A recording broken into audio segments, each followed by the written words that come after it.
제3화 시어머니가 내 안방을 빼앗은 날. 제가 어떻게 이 지옥에 떨어지게 됐는지 말씀드릴게요.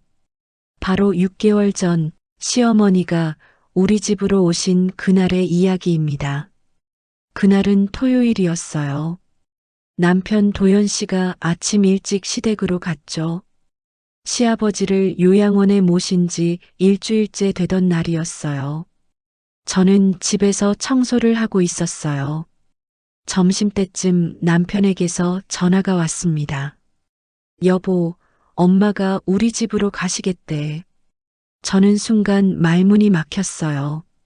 잠깐만, 그게 무슨 말이야? 남편은 담담하게 말했죠. 아버지 없으니까 혼자 계시기 외로우시대. 우리랑 같이 사시겠대. 저는 심호흡을 했어요. 그건 우리 둘이 먼저 얘기해봐야 하는 거 아니야? 남편의 목소리가 차갑게 식었습니다. 뭘 얘기해? 우리 엄마신데 당연히 모셔야지. 저는 더 이상 말하지 못했어요. 전화 너머로 시어머니의 목소리가 들렸거든요. 도연아, 며느리가 싫어하나? 남편이 황급히 말했죠. 아니에요, 엄마. 은지도 좋다고 해요. 저는 한마디도 한 적이 없는데 말이에요. 그럼 오늘 짐 싸서 갈게. 저녁 때 도착할 거야. 전화가 끊겼습니다. 저는 그대로 주저앉았어요. 거실 소파에 앉아 한참을 멍하니 있었죠. 결혼 23년 만에 시어머니와 한 집에 살게 되다니요. 아니, 정확히는 제 집으로 시어머니가 오시는 거였어요. 머릿속이 하얘졌습니다. 준서가 방에서 나왔어요. 엄마, 무슨 일 있어? 저는 억지로 웃으며 말했죠. 아니야. 할머니가 우리 집으로 오시게 됐어. 준서의 얼굴이 굳었어요. 왜? 할아버지 요양원 가시고 혼자 계시기 외로우시대. 준서는 한숨을 쉬었어요. 엄마, 괜찮아? 24살 아들이 저를 걱정하는 표정이었죠. 응, 괜찮아. 걱정 마. 하지만 제 목소리는 떨리고 있었어요. 저녁 6시 남편의 차가 도착했어요. 시어머니는 큰 캐리어 2개를 가지고 오셨죠. 은지야, 어서 와. 오랜만이네. 저는 현관에서 시어머니를 맞았어요. 어서 오세요, 어머니. 시어머니는 집안을 둘러보시며 말씀하셨어요. 집이 좀 좁네. 그래도 뭐 살만하겠어. 저희 집은 32평 아파트예요. 방 3개에 거실 하나. 결코 좁지 않은 집이었죠. 하지만 시어머니 눈에는 좁아 보이셨나 봐요. 남편이 캐리어를 들고 들어왔어요. 엄마, 어느 방 쓰실래요? 그때 시어머니가 안방을 가리키셨어요. 이 방이 제일 크네. 내가 여기 쓸게.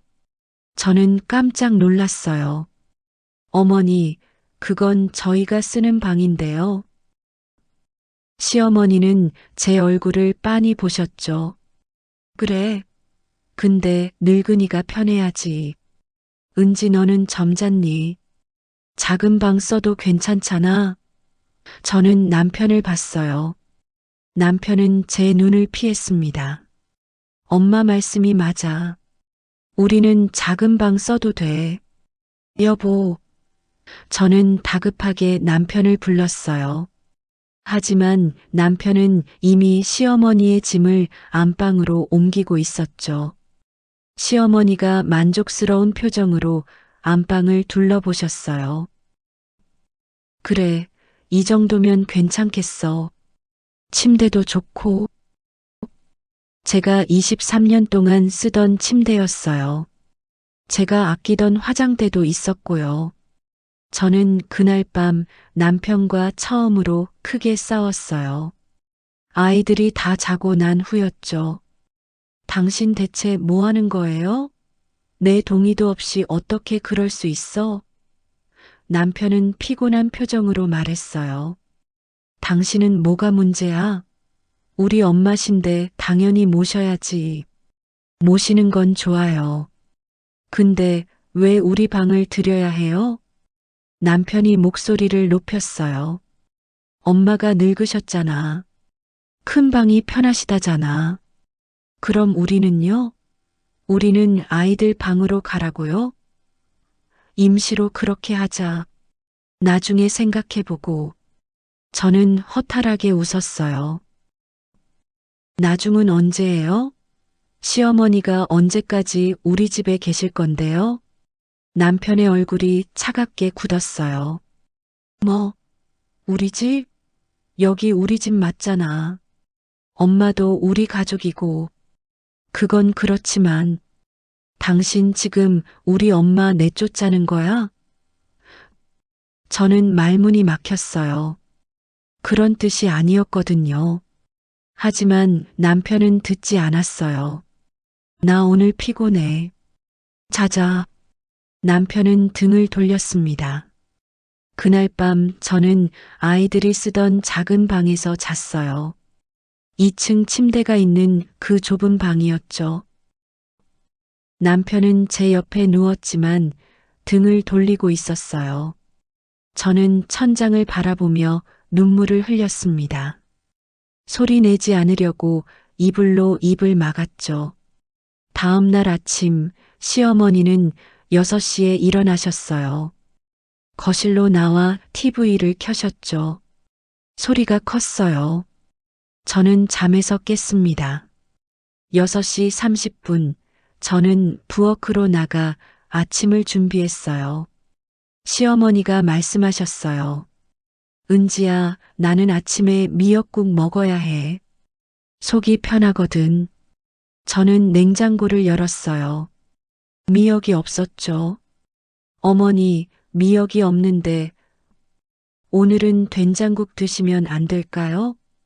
시어머니의 표정이 굳었어요. 미역도 없어? 며느리가 시어머니 오시는데 장도 안 봐놨어? 저는 할 말을 잃었어요.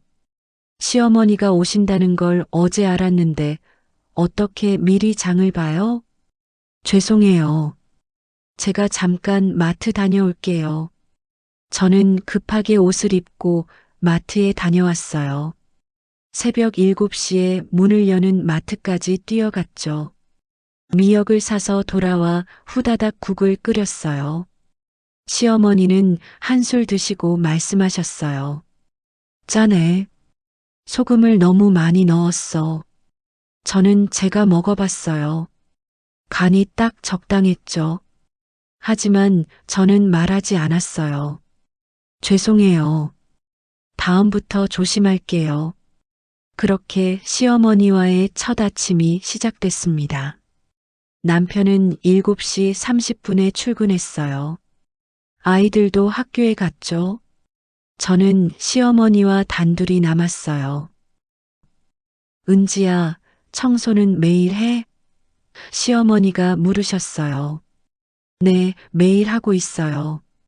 그런데 왜 구석에 먼지가 있어? 여기 좀 봐.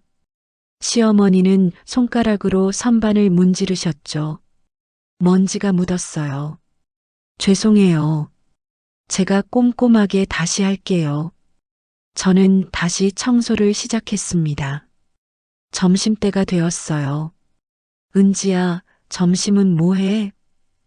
김치찌개 끓이려고 했는데. 괜찮으세요? 김치찌개? 아침에도 국인데 점심에도 국이야? 저는 당황했어요. 그럼 뭘 해드릴까요? 나는 점심에 생선 먹어야 해. 소화가 잘 되거든. 저는 또 마트에 갔어요. 고등어를 사서 구웠죠. 은지야, 생선이 너무 짜. 간장을 덜 넣어야지. 저는 간장을 넣지 않았어요. 생선 자체의 간이었죠. 하지만 저는 말대꾸하지 않았어요. 네, 다음부터 조심할게요. 그게 제가 그날 가장 많이 한 말이었어요. 죄송해요. 다음부터 조심할게요. 저녁이 되었어요. 남편이 7시에 퇴근했죠. 오늘 저녁은 뭐야? 어머니가 좋아하실 것 같아서 된장찌개랑 제육볶음 했어. 남편은 고개를 끄덕이고 앉았어요. 시어머니와 나란히 TV를 보며 말이에요. 저는 부엌에서 그 두 사람의 뒷모습을 봤습니다. 밥을 먹는 동안 시어머니가 말씀하셨어요. 도연아, 요즘 회사는 어때? 남편이 대답했죠. 바쁘지만 괜찮아요. 그래, 우리 아들 고생이 많네.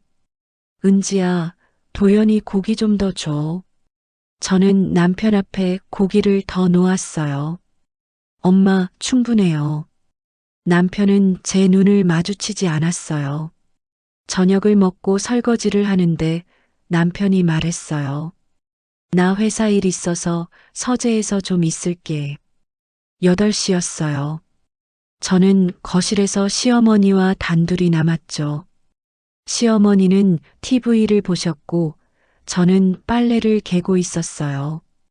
은지야, 이 수건 왜 이렇게 빳빳해? 섬유유연제 안 넣었어? 넣었는데 이상하네요.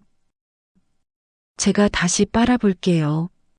저는 수건을 들고 세탁실로 갔어요. 그리고 그곳에서 조용히 울었습니다. 소리 내지 않으려고 입을 틀어막았죠. 이게 제 앞으로의 일상이라는 게 믿기지 않았어요. 밤 10시 남편이 서재에서 나왔어요. 나 좀 피곤해서 서재에서 잘게. 뭐? 왜? 코골이 심하잖아. 엄마 방 바로 옆인데 시끄러우시면 안 되잖아. 저는 아무 말도 하지 못했어요. 남편은 서재로 들어가 문을 닫았습니다. 저는 아이들 방으로 갔어요. 좁은 2층 침대 아래에 누웠죠. 천장이 너무 가까웠어요. 숨이 막히는 것 같았습니다. 23년을 함께 산 안방에서 쫓겨나 아이들 방에 혼자 누워 있다니요. 눈물이 멈추지 않았어요. 그날 밤 서연이가 방문을 조용히 열고 들어왔어요. 엄마, 괜찮아? 저는 눈물을 닦으며 말했죠. 응, 괜찮아. 거짓말. 엄마 울었잖아. 서연이가 제 옆에 누웠어요. 엄마, 할머니 왜 우리 집에 오신 거야? 할아버지 혼자 계시기 외로우셔서. 할머니가 엄마한테 너무 심한 것 같아. 오늘 하루 종일 잔소리 하시더라. 17살 딸이 다 알고 있었어요. 그냥 어르신이시니까 그래. 이해해야지. 서연이가 제 손을 꼭 잡았어요. 엄마는 왜 항상 참기만 해? 저는 대답할 수 없었어요. 저도 모르겠으니까요. 일주일이 지났어요. 남편은 서재에서 주무셨고 저는 혼자 작은 방에서 잤어요. 남편이 말했습니다. 당분간 이렇게 지내자. 너도 편하잖아. 내 코골이 안 들으니까. 저는 편하지 않았어요. 하지만 말하지 못했죠. 2주가 지났어요. 남편이 말했어요. 오늘 회식이야. 늦을 것 같아. 그날 남편은 집에 오지 않았어요. 다음 날 물어봤죠. 어제 어디서 잤어? 회사 근처 호텔. 너무 늦어서. 그게 시작이었어요. 남편은 점점 집에 오지 않았습니다. 한 달이 지났어요. 남편은 주 5일 중 3일은 집에 들어오지 않았어요. 회의, 야근, 회식. 저는 시어머니와 단둘이 남겨졌죠. 좁은 집에서 숨막히는 시간 속에서요. 거울을 봤어요. 한 달 만에 제 얼굴이 많이 늙어 있었습니다. 눈가에 주름이 깊어졌고 입가가 처져 있었어요. 여러분, 그렇게 6개월이 흘렀어요. 그리고 제가 그 통장을 발견한 겁니다. 다음 편에서는 제가 어떻게 그 지옥에서 벗어나기로 결심했는지 말씀드릴게요. 시어머니의 세 번째 응급실 소동과 제가 공부를 시작한 이야기를요. 여러분, 가끔은 참는 게 미덕이 아니에요. 참다 보면 나 자신이 사라집니다. 저처럼요.